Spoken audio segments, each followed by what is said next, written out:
ব্রট to you by V Guard, co-powered by Sensodyne ও ভিমল বলো কথা কেশরী। Associate sponsor UltraTech cement. Bardhaman Lok Sabha কেন্দ্র, কাটোয়া লোকসভা কেন্দ্র আর দুর্গাপুর লোকসভা কেন্দ্র।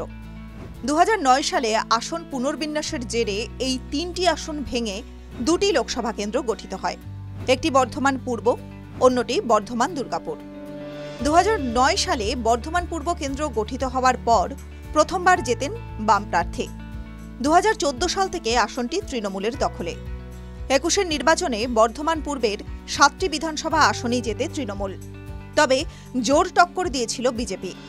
রাজনীতির কারবারিরা বলছেন 24-এর নির্বাচনেও দুই ফুলের হাড্ডাহাড্ডি লড়াই হতে চলেছে। এবার কারা বাজিমাত করবে তা জানা যাবে 4 জুন। তার আগে দেখে নেওয়া যাক কার কত জমি আছে বর্ধমান পূর্বে। বর্ধমান পূর্ব লোকসভা কেন্দ্রের 7টি বিধানসভা কেন্দ্রগুলি হল রায়না, জামালপুর, কালনা, মেমারি, পূর্বস্থলী দক্ষিণ, পূর্বস্থলী উত্তর, কাটোয়া। 2019 লোকসভা নির্বাচন অনুযায়ী এই কেন্দ্রের মোট ভোটার 16,96,528।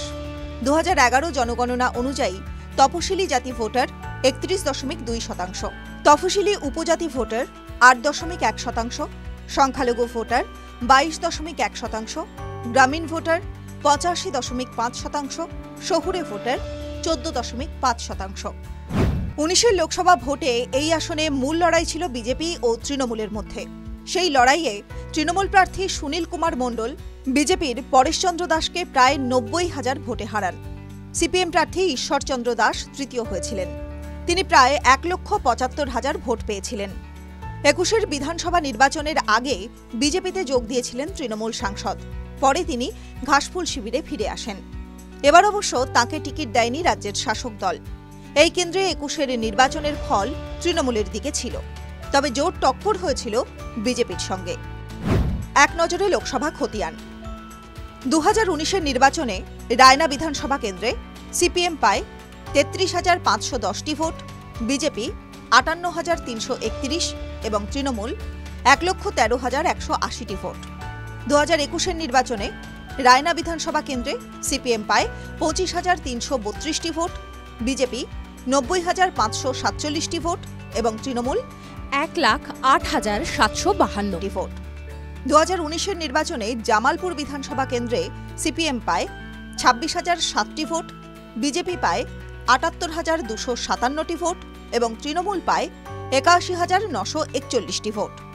2021-এর নির্বাচনে জামালপুর বিধানসভা কেন্দ্রে সিপিএম পায় 23,298টি ভোট, বিজেপি 79,028টি ভোট এবং তৃণমূল পায় 96,999টি ভোট।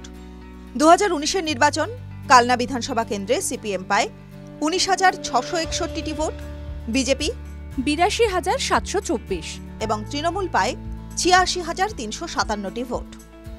2021 নির্বাচনে কালনা বিধানসভা কেন্দ্রে সিপিএম 19,005, বিজেপি 88,595 এবং তৃণমূল 96,073টি ভোট পায়। 2019-এর নির্বাচনে মেমারি বিধানসভা কেন্দ্রে সিপিএম 28,780, বিজেপি 81,383 এবং তৃণমূল 86,282।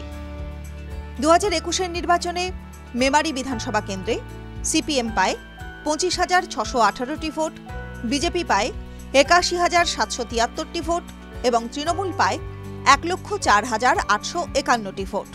2019-এর নির্বাচনে পূর্বস্থলী দক্ষিণ থেকে সিপিএম পায় 17,836টি ভোট, বিজেপি পায় 78,332টি ভোট এবং তৃণমূল পায় 1,240টি ভোট। 2021-এর নির্বাচনে পূর্বস্থলী দক্ষিণ থেকে কংগ্রেস পায় 15,061টি ভোট, বিজেপি পায় 88,288টি ভোট এবং তৃণমূল পায় 1,05,698টি ভোট। 2019-এর নির্বাচনে পূর্বস্থলী উত্তর থেকে সিপিএম পায় 26,763টি ভোট, বিজেপি পায় 82,469টি ভোট এবং তৃণমূল পায় 85,174টি ভোট। 2021-এর নির্বাচনে পূর্বস্থলী উত্তর থেকে সিপিএম 28,134, বিজেপি 85,715 এবং তৃণমূল 92,421। 2019-এর নির্বাচনে কাটোয়া বিধানসভা কেন্দ্র থেকে সিপিএম 23,211, বিজেপি 89,175 এবং তৃণমূল 87,316। 2021-এর নির্বাচনে কাটোয়া থেকে কংগ্রেস পায় 12,976টি ভোট, বিজেপি পায় 98,739টি ভোট এবং তৃণমূল পায় 1,07,894টি ভোট।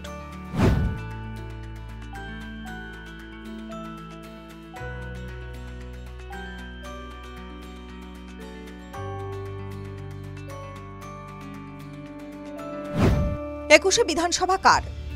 রায়না শম্পাধারা তৃণমূল, জামালপুর অলোক কুমার মাঝি তৃণমূল, কালনা দেবপ্রসাদ বাগ পল্টু তৃণমূল, মেমারি মধুসূদন ভট্টাচার্য তৃণমূল, পূর্বস্থলী দক্ষিণ স্বপন দেবনাথ তৃণমূল, পূর্বস্থলী উত্তর তপন চট্টোপাধ্যায় তৃণমূল, কাটোয়া রবীন্দ্রনাথ চট্টোপাধ্যায় তৃণমূল। ভোট শতাংশ: 2019 লোকসভা নির্বাচনে বিজেপির ভোট শতাংশ 38.6%, তৃণমূল 44.9%, সিপিএম 12.3%। 2021 বিধানসভা নির্বাচনে বিজেপির ভোট 40.4%, তৃণমূল 47%, সিপিএম 8%। 2024-এর প্রার্থী: চিকিৎসক শর্মিলা সরকারকে প্রার্থী করেছে তৃণমূল। বিজেপির টিকিটে প্রতিদ্বন্দ্বিতা করছেন অসীম কুমার সরকার। এই কেন্দ্রে সিপিএম-এর প্রার্থী Nirab Khan. TV9 Bangla digital. Brought to you by V Guard, co-powered by Sensodyne ও ভিমল বলো কথা কেশরী। Associate sponsor UltraTech cement.